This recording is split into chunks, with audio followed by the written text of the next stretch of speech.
Hi, thanks for stopping by today.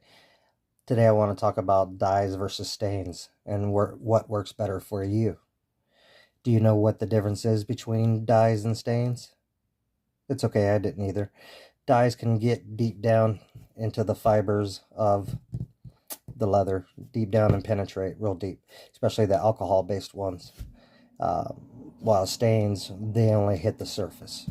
So, that being said, you got your standard alcohol dye, you got your alcohol dye where they add some oil, and then you got your oil dye.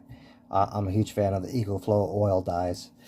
Antique is more for antiquing, but you can definitely use it as a stain. Here is a good indication where I have antiqued it but used it as a stain. So you get some color, plus you get the antiques and the cracks. So the water stain should be applied with a sponge or a wool dauber. I'm not a fan of these guys. They hold a lot of liquid and can dump it out all at once. But a water stain should never be applied with an air gun. It can be toxic and very lethal if you breathe it. So I don't recommend it. So here's your standard antiques. You got your paste form. This is some really old stuff. It actually smells like shoe polish. Back in the old days, they actually did use shoe polish. This is the newer stuff. It has less of a smell. They both work well. I like using antiques as a stain, but these EcoFlow gel antique, basically it takes these guys and it mixes it with a tan coat and it turns it into a gel.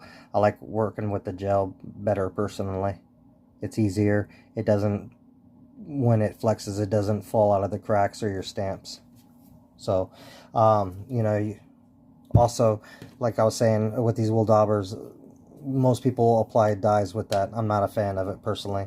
You got your standard kitchen sponges, which will work. You can get those at the dollar store. Those cellulose sponges hold 6 times the liquid uh, versus its weight. But it doesn't seem to dump it all out like the wool daubers do at once. So I use a lot of the kitchen sponges. You also have these cotton sponges here. You can get like a 20 pack of them on Amazon. They're going to come in blue though. I really like these guys. You can wash them and reuse them. Throw them in your dryer, dry them out.